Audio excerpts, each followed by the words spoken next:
Your body reacts to modern life with ancient instincts. One message from your phone can trigger a full stress cycle. Cortisol and adrenaline mobilize energy for survival. Yet modern triggers arrive in constant waves throughout the day. And your body, beknownst or unbeknownst to you, is preparing for danger during simple, ordinary experiences. I bet you can easily think of a time when you received a notification, an email, a call that sent your heart racing, that really shouldn't have had that effect on you at all. These sorts of seemingly innocuous moments are actually tricking our bodies into thinking that we're in these elevated stages of stress where none exist. So stay tuned and learn how to exit this unnecessary, constant, ever-present survival mode and build internal safety once again.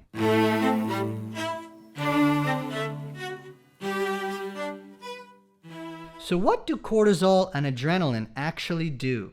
Cortisol increases readiness, focus, and energy availability. Adrenaline increases speed, alertness, and reactivity. And norepinephrine sharpens awareness and attention. This system that we have now evolved long ago for real threats. Predators, hunger, storm, catastrophic injury. Gosh, did you guys see Adolf Silva's crash at Red Bull Rampage? He's posting some great content on YouTube, though, about his recovery. You should check it out. Double backflip crash, paralyzed, I think from the chest down. But his positivity is very inspiring. That's catastrophic injury. A both good and bad thing about how we are put together is that our stress systems activate instantly and thoroughly. And once active, the entire body enters a state of readiness. Faster heartbeat, sharper attention. Think like the movie Limitless. Strengthened reflexes. Now cut to today's modern stress loop. Modern triggers arrive constantly. Alerts, noises, screens, external pressures, notifications, comparisons. Now, comparisons, on the whole, are not bad. They're useful. They were essential for our survival, for selection, to choose this over that, to go there instead of there, etc. But think of all the comparisons that we are making today and how much stress is wreaked upon our lives. Wreaked. Wrecked. That shirt, that house, that girlfriend, the amount of money they make, the amount of trips they take, how pretty their kids are, how tall I am, how much hair is on my back, and on and on and on. Who did better on the test? Whose bike is shinier? Who can climb faster? These are all very specific to me. But you see what I mean? We compare and obsess about the comparison. Social media, right? We blew past healthy comparison a heck of a long time ago. And our stress systems are constantly being activated and reactivated without any sort of recovery period. Our bodies live in a pattern of constant alertness with no clear finish line. And some of us may think, oh, I'm tuned in, I'm more focused, I'm sharp. But if you never have downtime, this becomes your new normal. And it's definitely not healthy for your body. You need to be able to relax and be okay with nothing going on, with nothing to check, to read, to watch, to listen to. I stopped doom scrolling a while back. Why? Because when I closed my eyes at night, I pictured a vertical screen and it just displayed one video after another, just like a YouTube short, an Instagram reel, or a TikTok video. It would create shorts for me. Someone going off a huge jump on a motorcycle, someone playing an incredible solo on guitar, a fight, a cooking prep. So I had to stop. I've stopped doom scrolling. Once in a while, I will watch what is sent to me. And once in a while, I will see what other podcasters are doing so that I can begin to improve. But I really try to avoid it. I don't take my phone in with me to the bathroom. I don't lie in bed with my phone and scroll. I recommend the same. Because these video shorts, they never end. And your alertness will never end. It just builds and builds and builds until we do something healthy, like exercise, to distract us from it temporarily, or we do something unhealthy, like drink, do drugs, etc., etc. But both of these are a form of escapism. Escapism from what? Escapism from our addiction to these dopamine spikes from constant alertness. And what's sad is that in a weird way, we've grown to really love and be attached to these stress spikes. When we get that rush of adrenaline and cortisol, we think something exciting is about to happen. But if it's always happening, then what happens when really something terrifying is going to greet you? We await these rushes of stress and feel bored or sad without them. This creates exhaustion, shallow breathing, instability, mental fatigue. It's an awful feeling when you feel wired and drained at the same time. You've been totally burnt out, cognitively, creatively, and yet you still have this impulse to do something. You have this energy coming from a place that you can't quite pinpoint because you're tired and yet you're on edge. It's like you're preparing for battle. Who could ever sleep before war? Except you do have energy. For one thing, flashing lights on a screen showing you pretty pictures. But I would argue that this is what creates waves of meaninglessness, discomfort, relationship discomfort, boredom, apathy, nothingness. So why do our bodies stay in survival mode? Well, let's talk about it a little bit more. Our minds interpret constant stimulation as a possible threat, and the body is prepared for action even during moments that otherwise should be simple rest. Constant readiness suppresses calm chemistry. That makes sense, right? And amplifies stress chemistry. Your system is begging for you to show it an environment where it can feel safe again. But it's up to you to put yourself into situations and to choose what activities to do, and just as importantly, what activities not to do to send these signals to your body. Meditation. Meditation is crucial for allowing yourself to be okay with the chaos. The thoughts that are not your own, that do not encapsulate you. You are not the craziness circulating above your head. When these thoughts enter your head to do this or hurt them or to steal that, and you don't do it, your actions are demonstrating who you are. But it is not fun to sit with these thoughts. It is not fun to live your life constantly having a devil here and a devil here, pulling you in two different devilish directions. Devil at the door. But meditation allows you to practice seeing those thoughts, saying, hello, okay, no, I don't need to entertain you anymore, and let it pass you by.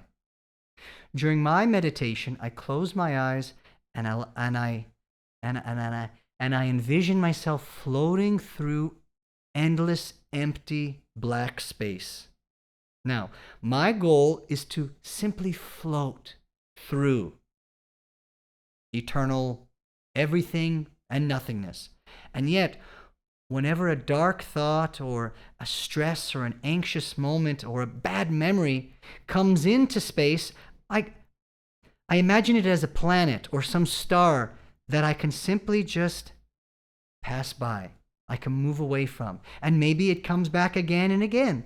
But eventually, when you do more and more every day, you can get to more and more minutes of uninterrupted peace. And it's a beautiful thing. You have to confront your demons eventually. You really do. Otherwise, you'll never be self-actualized. You'll still be a person pretending to be okay with a little child down a well, right there in the center of your chest. So how do we discharge stress? Well, breathing, meditation, long exhales regulate the stress cycle. So breathe in for 4, and then breathe out for 6.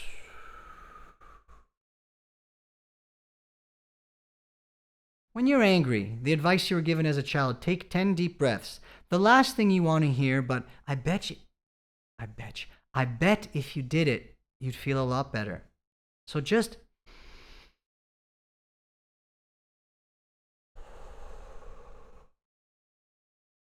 allow yourself to breathe. Notice how even my speech slows down after I take a good breath, a good inhale, and an even better exhale. This signals safety to the nervous system and lowers internal pressure. And it makes sense, right? If you have time to breathe out slowly, there probably can't be a tiger chasing you and your family. The next thing you can do is movement, exercise. Stress creates energy that seeks release, right? There's a tiger coming. You feel stressed. Adrenaline allows you to sprint away faster than normally possible.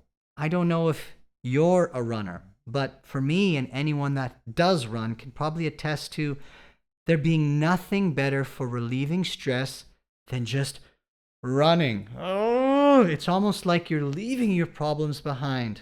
You feel the anxiety sucked out of your chest.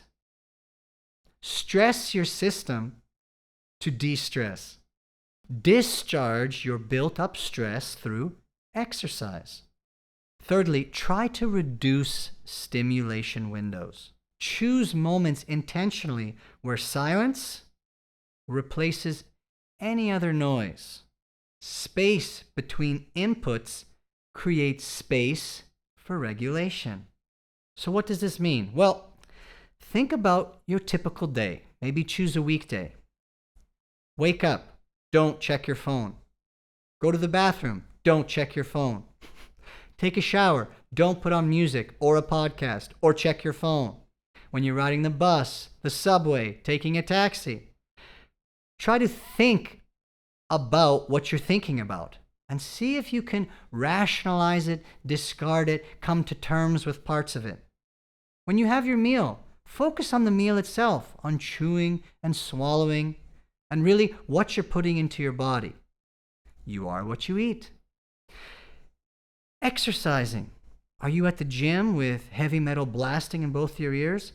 Again, you can do some of these things, but carve out some time, make the sacrifice to not do all of these things all the time, and see how you feel. And again, I'll keep reverting back to don't check your phone. Leave your phone aside. You think you check your phone 100 times a day? Try 1,000 quick little glances. When I hear my phone go off, and I try to leave it on silent, but if I hear a notification, I try to wait at least 10 minutes before checking. Of course, I don't always make it, especially when I'm really excited. But notice how this alert, anxious excitement has a half-life if you just wait. You don't need to check it right away. For me, whenever I used to wake up in the morning, I would immediately check my phone so I could be the first one answering my boss's emails. But then I thought, well, what if I had just slept 10 minutes longer? It wouldn't have made any difference. So take at least 10 minutes when you wake up to just be with yourself, not looking at this fake digital artificial world that never shuts up, and define your daily finish lines. My girlfriend has sacred time over the weekend because she works too hard, but we'll deal with that ourselves. I have sacred time every night at dinner time. Around 6, 7, phone, emails, pretty much goes away. The soft amber lights are put on. Maybe a bit of soft MPB music or a film, and I cook and I relax and I just be with myself and the process. Find moments where the doom scrolling is done, the checking of emails is over, the allowing notifications to dictate your schedule 24/7 is delayed until tomorrow. Train your system to switch from always activating to sometimes recovering. It's so necessary. Stress chemistry becomes more powerful when paired with recovery. Ebb and flow, up and down, not just ebb, not just up. A regulated life contains cycles of action and cycles of grounding. It's a sinusoidal curve. If you were to fold it, it balances itself out completely. That feeling of eternal safety that we all want grows through practices that slow the system. So what can you do? Practice one long exhale each day. Just one. And see how you feel.